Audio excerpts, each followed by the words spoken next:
Ah, Y listo, profesor, cuando usted así lo tenga bien. ok. Primero que nada, pues gracias por la invitación. Después, en realidad, falta decir algo de mi currículum. Es que también soy profesor de la Universidad Autónoma de la Ciudad de México. Ok. O sea, soy parte de las dos instituciones. Mi investigación central desde hace mucho siempre ha sido, me ha fascinado la geometría. ¿Se escucha bien? Sí, correcto, sí se escucha. A mí siempre me ha fascinado la geometría. Y una de las cosas cuando empecé a estudiar matemáticas no sabía qué estudiar. Y un profesor mío que prácticamente decíamos que era como uno de los mejores matemáticos del país, pues me sugirió estudiar el tema. Y entonces dije, bueno, va por ahí. Ahora el punto es cómo estudiar geometría. Ya saben que ahora es muy, muy difícil. Y bueno, hace un tiempo preparé una charla eh, en Londres, que no sé si la alcanzan a ver, que, o permítanme,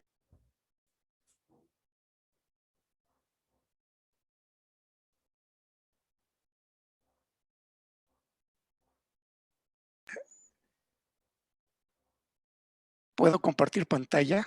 Sí, y ahora sí puede. Si gusta, lo intenta Ah, nuevamente. ok, está bien. Ok, ok.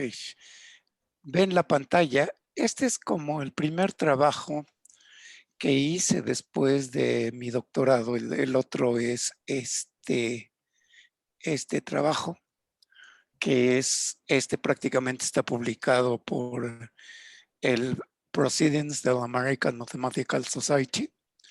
Eh, este artículo lo hice en realidad no cuando estaba en México, sino cuando estaba aún haciendo un tiempo después de mi doctorado en la Universidad de Londres, en el Imperial College. Ahora, este trabajo sí me costó un poquito de trabajo, valga la redundancia, pero versa sobre lo que es la desigualdad isoperimétrica. Les platico rápidamente qué es la desigualdad isoperimétrica.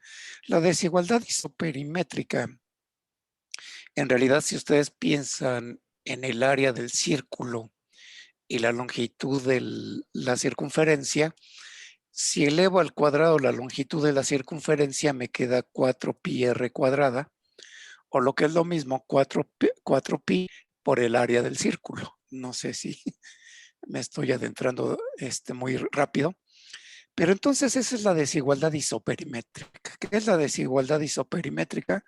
En primer lugar, la desigualdad isoperimétrica nos dice que si tenemos el área, primero para empezar tenemos un área encerrada por una curva simple, una curva que le llamamos de Jordan. Entonces la longitud de arco de la curva tiene que ver con el área encerrada. Y la primera respuesta es la longitud de arco es igual a el cuadrado de una constante por el área del círculo, o no, ya no es el círculo, perdón, el área encerrada, o bien la longitud es igual a una constante por la raíz cuadrada del área. Eso, digamos que en mis tiempos decíamos, pues es muy bonito hacerlo. El chiste, como sabrán ustedes, demostrar una propiedad es muy difícil. En particular les debo de confesar que yo le tengo más miedo a los problemas que se plantean muy fácilmente a los que se plantean muy complicadamente. Entonces el problema ahora, veamos, aquí tengo mi dibujo. ¿Qué relación hay entre la longitud de la frontera y el área en gris? La respuesta es, pues, en R2 o en el plano es la longitud al cuadrado es mayor o igual que 4pi por el área encerrada. Y eso es lo que le llamamos la desigualdad isoperimétrica. Ahora, mi primer problema fue el siguiente. Se puede afirmar que eso se vale fuera de R2? Bueno, en primer lugar, en R2 sí lo demostramos. Sí se puede. Aquí de hecho lo pongo, la longitud de arco de la frontera es mayor o igual que 4pi por el área del sector encerrado. Y me pongo a analizar varias cosas. Una de ellas, por supuesto, si hablamos de área, hablamos de longitud, estamos hablando de integrales como las conocemos en, en los cursos de cálculo. Claro que luego esto se complica, a veces somos medio boquiflojos y yo a veces también lo digo, pues es un asunto de integral, pero en el fondo del asunto resolver integrales es muy difícil. A veces ni las computadoras pueden. Eh, y entonces, bueno, nos ponemos a demostrar el teorema, bla, bla, bla, y llegamos a la conclusión de que es cierta. Y entonces, la conclusión se puede preguntar uno en dimensiones superiores. Y entonces en dimensiones superiores sería encontrar la medida de una esfera y dividirla entre el volumen a un cierto, a una cierta potencia, el volumen de la bola unitaria. Aquí es donde se pone muy suave. Esto es, esto es simplemente mayor o igual, aquí lo pongo, y de ahí me pongo a calcular. Entonces, luego también decimos, ay, pues ponte a calcular áreas, volúmenes, etcétera, etcétera, y pues decimos, es muy sencillo, pero en el fondo del asunto no es sencillo. Aquí el punto es, ¿y cómo es en bolas? Es decir, cómo es en eh, esferas sólidas, áreas de superficie, etcétera, etcétera. Y entonces este es el problemita que me llevó al tema del cual sí les quiero platicar.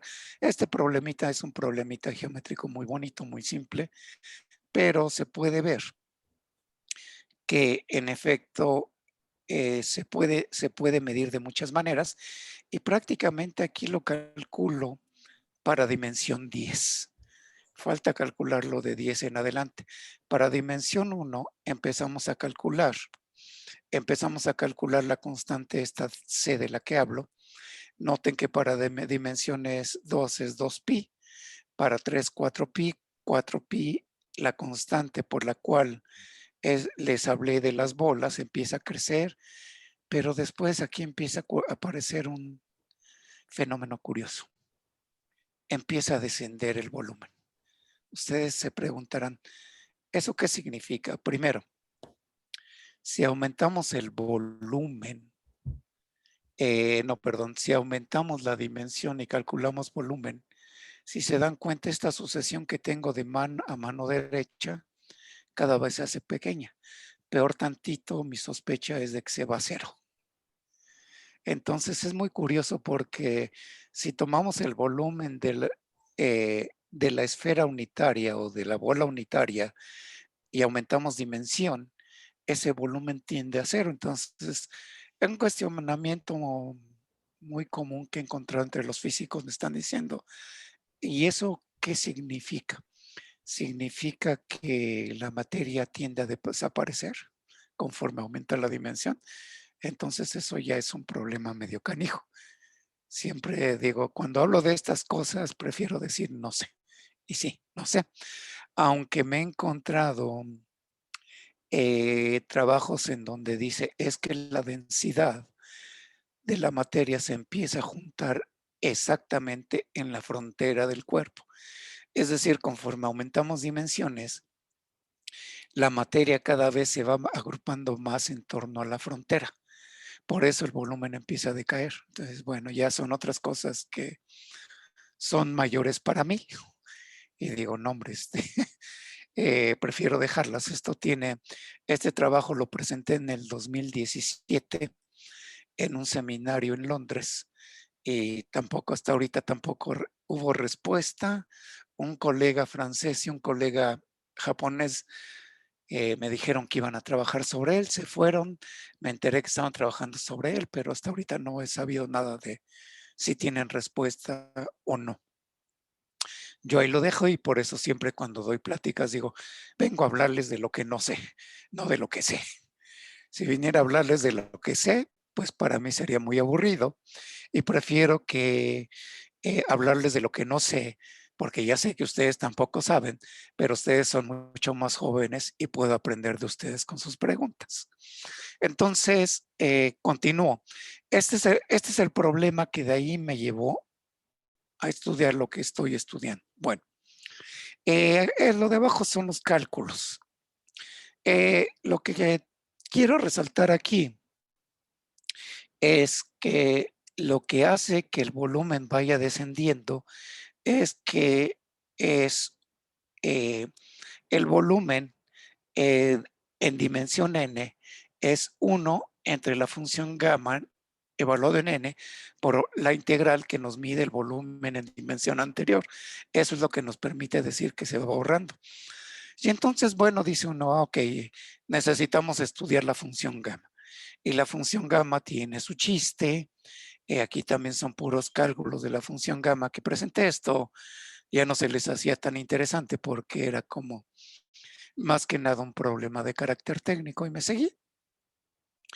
seguí con la función gamma y el único punto al que llegué es de que el volumen, conforme aumenta la dimensión, es el inverso multiplicativo de la función gamma. Y hasta ahí me quedé.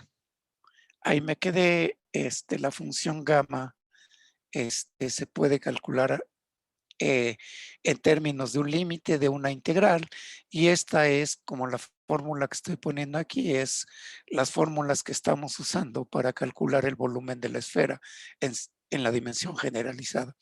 De hecho, esta integral pues es una integral que hicimos un cambio en donde no estamos usando coordenadas rectangulares, estamos usando coordenadas polares en dimensión n. Y coordenadas polares en dimensión n también tiene su chiste, que por cierto son muy bonitas. Con eso me gusta empezar mis cursos de eh, cálculo vectorial. Bueno, entonces aquí es la fórmula que les digo. El volumen total del espacio es 1 entre la función gamma evaluado en esta manera por pi entre n menos 2, menos pi entre n entre 2, pi a la n entre 2. Y el chiste es calcular el límite cuando bn tiende a infinito. En efecto, la sospecha es que tiende a cero. ¿Por qué? Porque luego decimos en términos elementales, los números factoriales crecen mucho más rápido que cualquier cosa que les pongan enfrente. No sé si quede claro, pero por lo pronto el teorema fuerte es el área de la frontera entre el volumen a la 1 menos 1 entre n de la dimensión es mayor o igual que esto. Esto es lo que llego. Ya después, pues vienen las preguntas, tienen a cero, bla, bla, bla. Ahora, este problema está conectado con que esta integral, que no escribo aquí, pero que ya le escribí arriba, es muy interesante y tiene que ver con otro de mis trabajos que hice en la Universidad de Londres, que se llama derivadas. ¿Qué tiene que ver con derivadas? Bueno, una primera pregunta es, ¿qué es una derivada finalmente? Y una derivada en el fondo del asunto pues es un operador lineal. Todo mundo sabe que la derivada de la suma es la suma de las derivadas. La derivada de un escalar por la función es el escalar por la derivada de la función. Entonces, si eso es como lo principal, entonces, ¿qué es una derivada? Y lo que hago aquí es, finalmente en este trabajo es tratar de pescar qué diantres es eso de la derivada. Podemos tener un problema, más bien, podemos tener un concepto de derivada sin estar metidos en los espacios que conocemos, es decir, en Rn. Y la respuesta es sí. De hecho, la derivada esa surge de otro problema que me hicieron alguna vez una pregunta y era sobre la solución de una cierta ecuación diferencial. Ya saben que uno es en particular, luego les digo, no me hagan caso, soy medio bocón, porque luego digo, ah, es muy fácil y cuando me pongo a hacer las cosas ya no resultan tan fáciles. Entonces me pongo a resolver algunas ecuaciones y llego a cómo son las soluciones de las ecuaciones. Pero entonces la pregunta es muy interesante que me sugirieron unos compañeros, que bueno, suponte tú que definiste de manera genérica derivada. Si en lugar de usar la derivada que conocemos, metes una derivada abstracta, se pueden seguir valiendo tus ecuaciones diferenciales. Y mi primer respuesta es sí, pero no. ¿Por qué sí y por qué no? Sí, simplemente establecer los métodos. El no lo di después. No. ¿Por qué no? Porque depende de cómo definas derivada, tu ecuación diferencial tiene solución o no. Es decir, tu ecuación diferencial no solamente depende de las condiciones que le establezcas al espacio, sino depende también de la geometría del espacio. Y los RN son una geometría muy bonita, muy sencilla. Y si, por ejemplo, metes ecuaciones diferenciales en lo que le llamamos superficies de curvatura distinta de cero, te puede cambiar el panorama completamente. De hecho, un bonito ejemplo de esto es, supongan ustedes que tienen una papa sólida de metal y tienen por ahí una fuente de calor. Si sueltan la fuente de calor, la primera pregunta es, ¿cuáles son las trayectorias que deben de surgir en el calor? Otra, ¿cuál es? ¿Cuál es la dominante? ¿Cuál es la no dominante? ¿Cuáles podemos seguir directamente a partir de conocer el campo vectorial que sigue todo, el calor? ¿Y qué pasa si la papa la cortamos y obtenemos una frontera? Entonces se puede hacer muy complicado porque el aparato que se necesita es muy complicado. Y de hecho la búsqueda entonces de este artículo que aquí les puse, derivadas débiles, este artículo es la búsqueda de cómo debe de depender. Un primer problema depende de la forma del espacio. ¿Qué significa la forma del espacio? Depende de la curvatura del espacio. Si tiene mayor pronunciamiento, va a seguir el mayor pronunciamiento, y si tiene menor pronunciamiento, ahí el desplazamiento es menor. De hecho, eso es un teorema geométrico que se llama el teorema de Gauss. Y cómo son las otras trayectorias es una combinación lineal de ambas cosas. Y este problemita me gustó mucho porque lo trabajé con unos ingenieros, en donde su experimento era muy bonito porque hacían una especie de trabajo para la Rolls Royce, en donde tenían ellos una placa de metal, le daban un golpe medido, lo deformaban y medían la resistencia del material. Y tenía que ver con muchas cosas. Entonces, me daba mucha risa porque pues, uno como abstracto que nunca se presenta con eso, pues les dije, hombre, obviamente la resistencia es donde va a haber mayor curvatura y la menor resistencia es donde va a haber menor curvatura. Y eso es una curvatura, hasta les dije, es una curvatura tensorial, los dejé pensando, se clavaron mucho en eso, pero ahí vino todo, de ahí vino todo eso. Por aquí, déjenme ver si tengo, eh, ok, ok, sí, aquí está la, la definición, pues aquí me lanzo, me voy completamente a la definición de lo que es la derivada que propongo en aquel tiempo. Bueno, yo no la propuse, la encontré por ahí en un artículo que se llama derivada débil y esa funciona perfectamente. Pero los resultados a los ingenieros del Instituto de Oxford no les gustó mucho y regañaron a sus estudiantes por platicar conmigo. Y les dijeron, no, usted vino a hacer ingeniería, no vinieron a hacer matemáticas. Entonces me mandaron al diablo y dije, bueno, quienes se lo pierden son ellos. Ok, surgiendo de esta parte entonces, surgió el otro problema que este, por el cual hice el segundo artículo, que es este, que se publicó en Estados Unidos, tratar de dar respuesta a qué tiene que ver la curvatura. Por ahí encontré una forma de darla. Este artículo es muy general, es como en espacios muy generales y doy una demostración muy general y encuentro que todo tiene que ver con una cosa que se le llama Shiger. Y entonces Shiger es una desigualdad bonita que nos dice cómo se van los flujos, cómo se va todo, todo es muy bonito. Pero también tiene que ver mucho, no solamente con Shiger, sino con una cosa que le implantamos como condiciones a la derivada.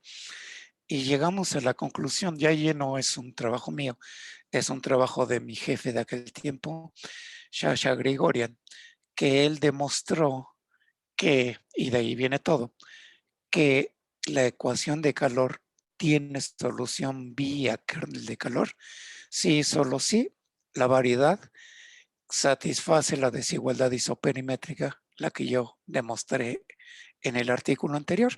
Entonces, todo fue viento en popa. Dijimos, pues qué padre.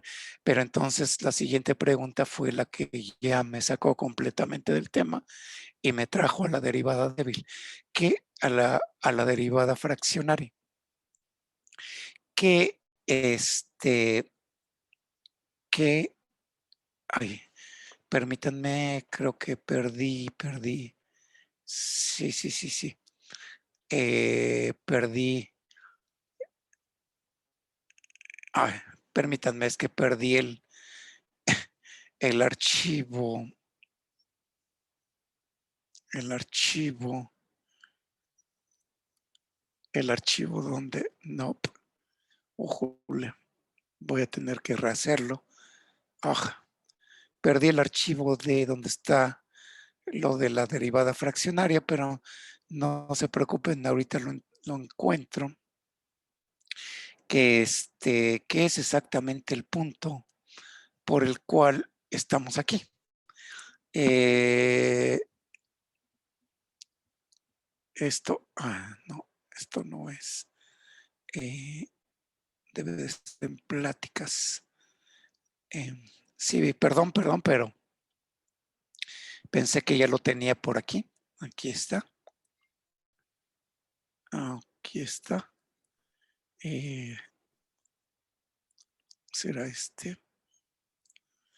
Ah, ok. No, no es este. Uy, perdón. No voy a tener que regresar a otro. Es este. Este es. Ok. Digo, aquí está ahora sí lo que me llevó esto. En primer lugar es, ¿por qué una derivada distinta de las que tenemos? En primer lugar, porque el trabajo que tenemos de que la ecuación de calor se satisface sí y solo sí cuando la desigualdad isoperimétrica se cumple, eso nos pone en una limitación profunda. No todos los espacios lo cumplen. Y la pregunta importante es, ¿qué otra derivada lo cumple?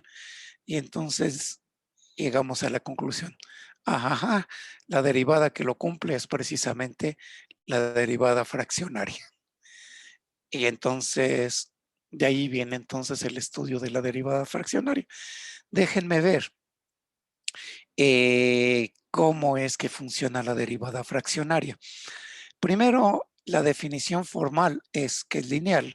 La segunda es que satisface la igualdad de Leibniz, que es lo que conocemos como la derivada del producto es la derivada de uno por la otra más la otra por la derivada de uno. En términos generales, esa es la derivada y nos lleva a la conclusión de que la derivada de cualquier constante es cero. Ok, esto es importante. La segunda apreciación es cuántas derivadas conocemos en Rn. Entonces hay tantas derivadas como puntos en Rn y doy una prueba aquí. Como ven, ya me fui muy abstracto. doy una prueba de cuál sería ese espacio vectorial, cuáles serían las bases, y ya empezamos a hablar de las nuevas derivadas. Y digo nuevas porque en realidad las derivadas vienen desde el siglo XVIII, su formalización empiezan entre 30 y 40 del siglo pasado, y es hasta este siglo donde las compañías petroleras analizando problemas de porosidad de suelos, llega a la conclusión de que hay un modelo que debe de ser muy preciso, que mida la porosidad de suelos a partir de unas máquinas que tienen.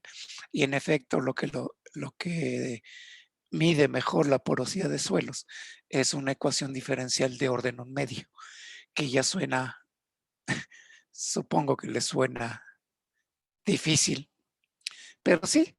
Entonces, primero, pues hago una reseña de qué son los índices, supraíndices, y luego me voy al grano. ¿Cómo es el grano? ¿Cómo voy a entender una derivada fraccionaria? Primero me fijo en la derivada de orden eno que ya conocemos. Entonces, ok, el siguiente punto es, mi pregunta es, si yo tengo una derivada de orden n, satisface todos los requerimientos, por supuesto. De hecho, encontramos una querida amiga y mía y yo que compartimos oficina en la UNAM. No, más bien yo estoy en su oficina. Estoy ahí luego le digo que ando de arrimado, pero me dice que no. Ok.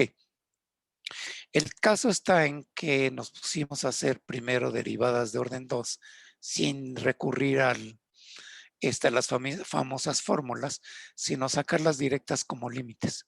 Entonces la derivada de orden 2 la sacamos de esta manera y tenemos una fórmula curiosísima que es esta. La derivada de orden 3 obtenemos otra forma curiosísima y la derivada de orden 4 igual. Y entonces llegamos a probar que la derivada de orden n no necesitamos recurrir a las tablas ordinarias de cálculo, sino que simplemente va a resultar un límite donde el comportamiento es muy parecido al binomio de Newton. Si se dan cuenta, en la derivada de orden 2 aparece f en x más 2h menos 2f x más h más f de x. En la derivada de orden 3 aparece f de 3 de x más 3h menos 3f de 2 más x más 2h más 3f de x más h menos f de x. Entonces, en el argumento va a ir descendiendo, pero entonces si ya sé que tengo que dividir entre 1 entre h a la 1, a la 1 entre a la n, esto lo puedo calcular como productos con n, cómo se comporta. Entonces tengo que multiplicar entre 1, 1 entre h, 1 entre h cuadrada, y así me sigo. Y los coeficientes, ¿cómo los calculo? Pues demostramos que se comporta muy al estilo de un triángulo de Pascal. Fíjense, la derivada 0 y no tenemos que hacer. La derivada 1, el primer componente, el primer coeficiente es 1. Esto sería f de x más h y esto sería f de x más h. Esto sería menos de f de x. En el segundo, dividir entre 1 entre h y sacar límite. En el segundo nivel, en la segunda derivada, sería 1 f de x más 2h menos 2f de x más h más f de xh. Dividirlo entre h cuadrada y sacar límite y así me sigo. Y entonces es muy curioso cómo la derivada, calcular la derivada de orden n, se empieza a convertir en calcular un triángulo de Pascal con signo. Notemos que la primera columna son puros unos, la segunda son puros menos unos, puros negativos, la tercera son puros positivos, la cuarta negativos, quinta positivos, sexta negativos y así me sigo. Y entonces se convierte esto como hasta para la computadora en un programa de cómo calcularlo y sí, ya lo han calculado.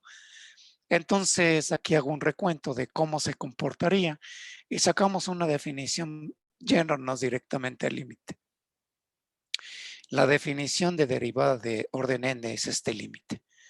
La segunda parte, bueno, aquí obviamente ya aparece la función gamma.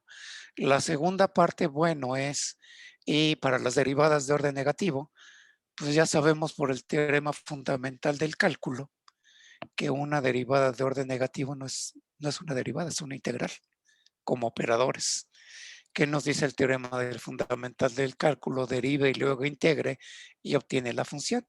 O al revés, integre y luego derive y nos sale todo perfecto. Eso se llama teorema fundamental del cálculo. Entonces no está mal definir primero la primera derivada de orden negativo que sea una integral. Eso ya no nos causa problema. Y la segunda derivada de orden negativo pues sería derivar la primera derivada de orden negativo y así me voy siguiendo. La derivada de orden negativo va a ser una integral múltiple de las que conocemos de cálculo vectorial. Si quieren hacer preguntas hasta ahorita, tienen 2 segundos mientras tomo agua porque se me está secando la garganta.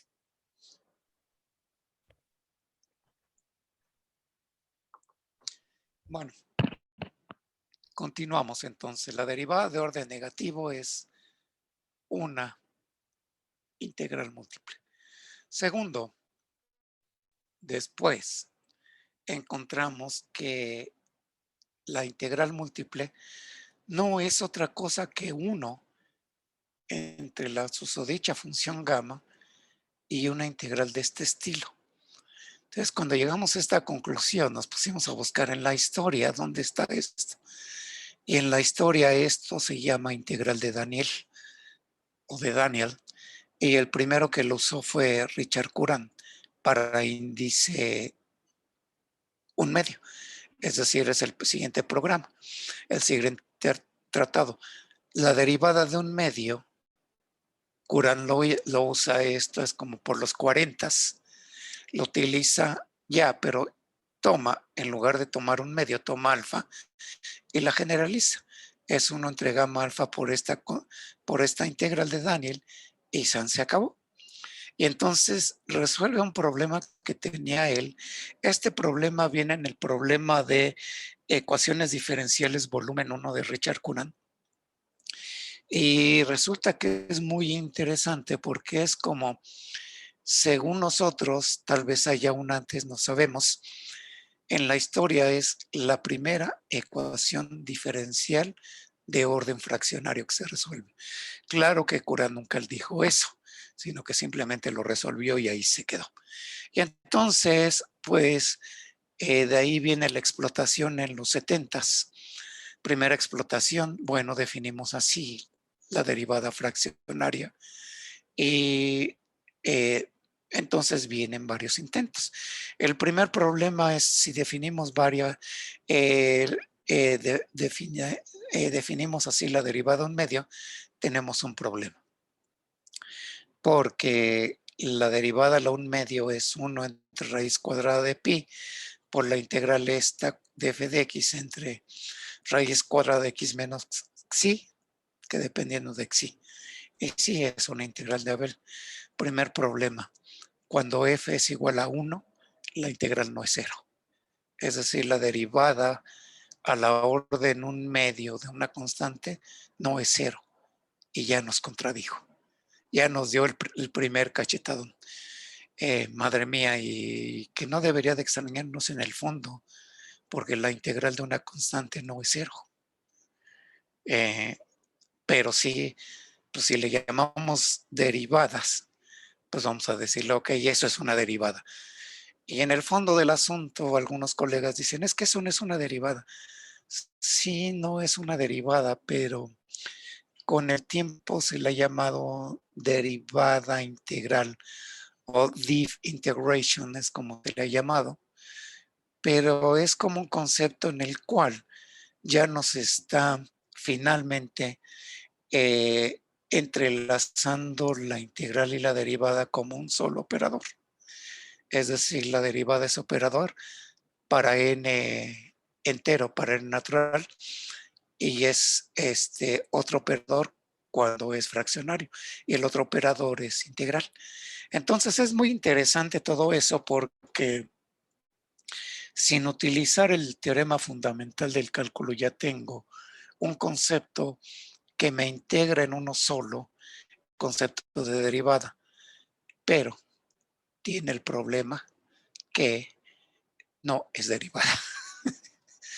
Eso, eso es así curioso. Bueno, vamos a derivar sin decir que es derivada, decimos, pero funciona en ecuaciones diferenciales, al menos en las pocas que ha habido. Entonces, la primera observación, esto es la derivada fraccionaria, no siempre es cero, y más aún, no es verdad que si derivas la primera derivada y luego le vuelves a derivar la primera, te da la segunda. Eso siempre sucede. Es decir, la derivada 1 más 1 es la derivada 2, la derivada 1 más 3 es la derivada 4, etcétera. Pero otro de los problemas es que esto no funciona así con la derivada fraccionaria. No es verdad que la derivada de alfa más beta sea igual a la derivada de alfa más la derivada de beta. No, así no funciona. Entonces se tienen que empezar a hacer las primeras observaciones. Entonces esto es lo que les digo. La derivada de alfa no funciona como pensamos y eso tenemos que decirlo de manera precisa. Es decir, noten que aquí pongo la derivada de alfa más beta. La pregunta es si es la derivada de alfa por la derivada de beta. No, no funciona así. No hay conmutatividad. Eso funciona única y exclusivamente cuando uno de los exponentes es entero. Si no es entero, ya nos fregamos. Y entonces, bueno, podemos dar el primer método para resolver ecuaciones diferenciales de orden un medio. Y aquí es el método de Courant, ese ya nos queda muy claro que lo único que tendríamos que hacer es resolver una integral de Abel. Esto es todo lo que tenemos que hacer. Y lo digo muy, muy fácil, pero luego alguna vez entre mis colegas de la Universidad de la Ciudad de México, vi una integral que tuve el desdén de dejarlo y después dije, bueno, la voy a hacer, no me salió. Se la llevé a mi amiga, la que se dedica a estas cosas, que programa en Python y eso le salió muy bonito el dibujo, pero no resolvió la integral. Entonces me fui entonces a la Universidad de la Ciudad de México y les dije a estos colegas, resuelvan esta integral. Todo el mundo dijeron, es muy fácil, nunca la resolvimos. Tuvimos que llegar a otros métodos antes de dar una solución. Y el problema era que no satisfacía la ley de Leibniz. Es decir, la derivada de un producto es la derivada de uno más otro por la derivada del 1. Eso no funcionaba con la fraccionaria. Y entonces llegamos al traste, el resultado de que la derivada de orden 1 medio de la constante 1 es 1 entre 2 veces la raíz cuadrada de pi y eso es distinto de 0.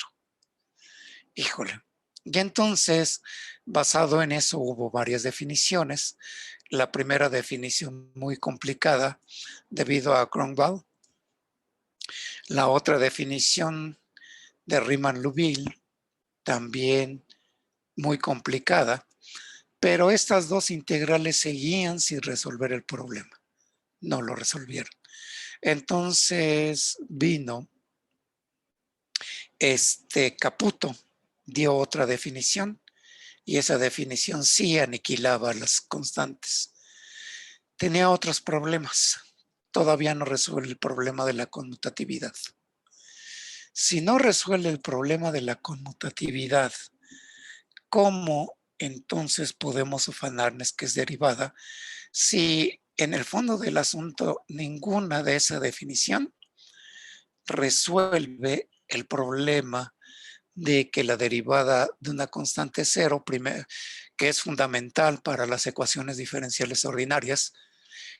Y el segundo es, ¿cómo sabemos que los operadores, cuándo aplicarlos, si sabemos que no son conmutativos? Y ahí es lo que no les puedo decir, es esto o lo otro. No lo sé. Otra parte es que alguna vez di una plática en la Universidad de la Ciudad de México hablándoles de este problema. Y me decía, bueno, ¿y entonces cómo resuelvo estas ecuaciones? ¿Cuál es el método que nos recomienda? Entonces, lo único que les tuve que decir, no sé.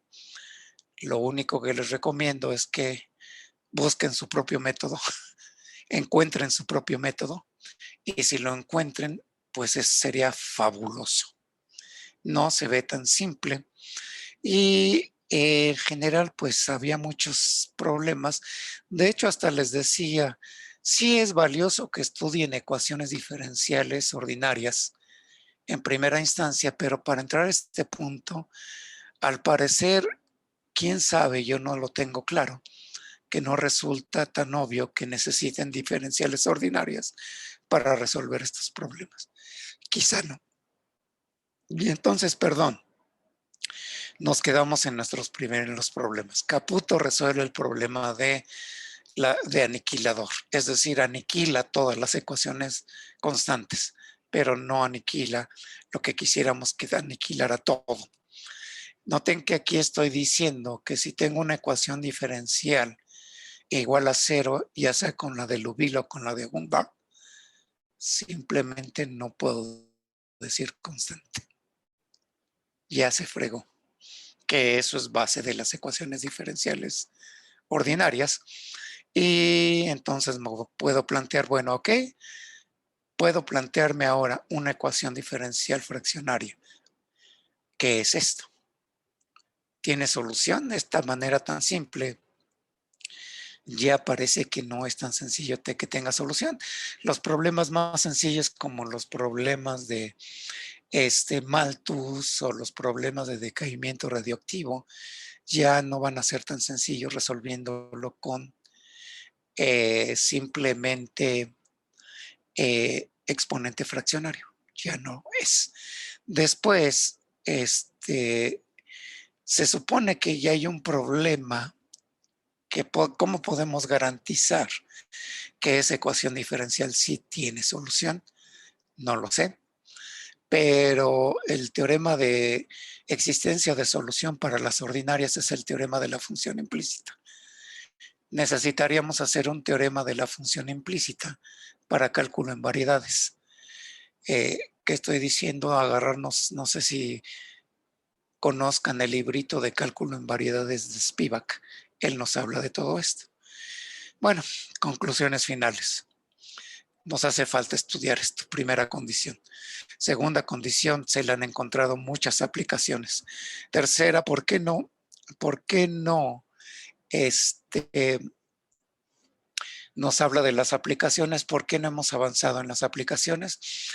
Por dos razones. La primera es que a la colega de la UNAM, en la cual yo estoy ahí de arrimado en su oficina, ella ha tenido estudiantes incluso de Costa Rica, Puerto Rico, de Sudamérica, que trabajan para empresas petroleras. Pero ellos no, cuando ella les dice, ¿me prestas tus datos? Ellos dicen que no, porque si lo sueltan puede ir a la cárcel, porque es un problema de legalización empresarial. Entonces, en México hemos pedido datos de Pemex, tampoco nos los han dado, con el mismo argumento que puede considerarse, si no los dan, puede considerarse como espionaje industrial. Entonces es difícil acceder a los datos para de veras tener un modelo que nosotros digamos es real, pero los mismos estudiantes que han ido a trabajar con ella, uno de ellos fue mi ayudante en ecuaciones diferenciales, dicen que sí funciona y al menos ellos estaban felices.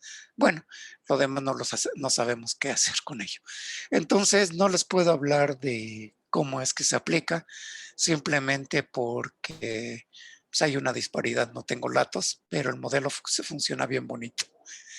Digamos que es lo que me gusta mucho. Y pues primera cosa, gracias por escucharme.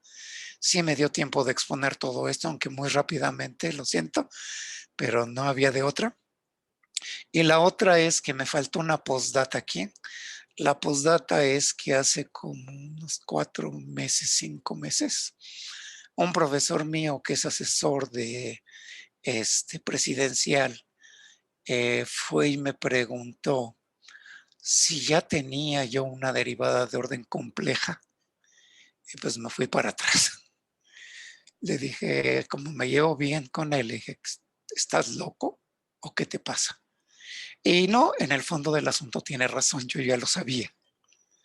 Dije, sí, está loco, pero bueno, ya finalmente me lo encontré después y le dije, perdón por lo de loco, pero el loco soy yo, pero hasta ahorita no conozco ni yo lo he intentado y me da mucho miedo fracasar porque es un problema sencillo, se plantea así rapidísimo. Encuentra D al alfa de X alfa con alfa complejo. Entonces se plantea en 3 patadas, cómo se resuelva, quién sabe. Y peor tantito, le digo, si desde que empecé esta investigación, que fue por allá por 1994, empezó a dar los primeros resultados en 2003 y los últimos que son del 2017, ¿cómo quieres que de un día para otro tenga resuelto un problema como el que planteas? No sé si me explico, no lo tengo resuelto y no creo que se resuelva dentro de poco, a menos que convenzamos a muchos jóvenes que vale la pena entrar a estudiar este problema. Y entonces, bueno, hasta aquí mi plática, espero no me haya sobrepasado de tiempo y lo dejo en 10 minutos para que hagan todas las preguntas que quieran. Muchas gracias, profesor. No sé si hay algunos colegas que quieren, ya sea hacer alguna pregunta o hacerle algún comentario al profesor Joel. Digo, si me hacen, como les decía a uno de mis profesores que ya murió, Barajas, que él decía que la UNAM le dio la posibilidad de ser alumno de Einstein en el 50 y tantos, pero él siempre me decía cuando, bueno, no a mí, a todos sus estudiantes, si vienen a hablarme de teoremas generales, mejor veamos si los comprenden. Pero les agradecería mucho que me respondieran lo más simple. Y dice uno, sí, en realidad sí. Y la verdad es que siempre los jóvenes tienen una inocencia tal y tienen una potencia tal que uno es, a mí sigue sorprendiendo, me siguen sorprendiendo los jóvenes. Aunque no tengan la formalidad matemática, tienen una potencia de entender las cosas increíbles. Entonces, de ahí viene mi comentario. Entonces, si a alguno de ustedes se le ocurrió ahorita la respuesta, pues muchísimas gracias. Vamos a ver si hay algún compañero que quisiera hacer alguna pregunta o algún comentario.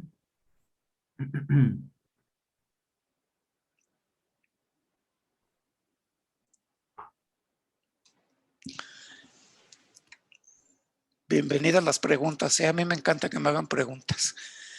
Me aclara muchas cosas que luego traigo revueltas en la cabeza.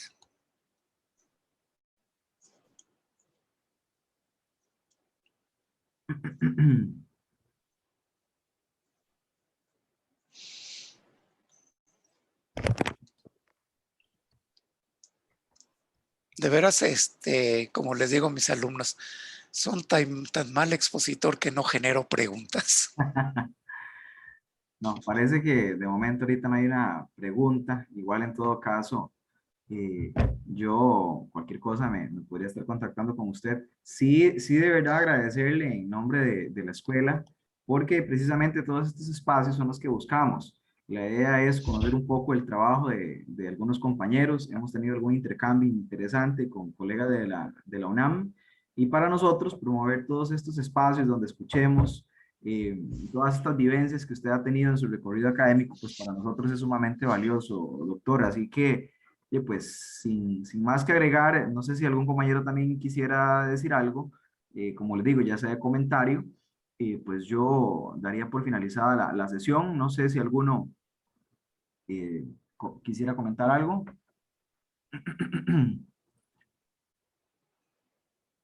¿No? Ok.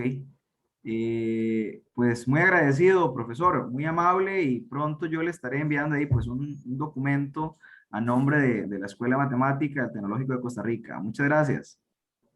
No, gracias a ustedes por fijarse en nosotros. Bueno, Gracias. muchísimas gracias. Ok, hasta luego. Muchas gracias. Hasta luego. Hasta luego, muchas gracias.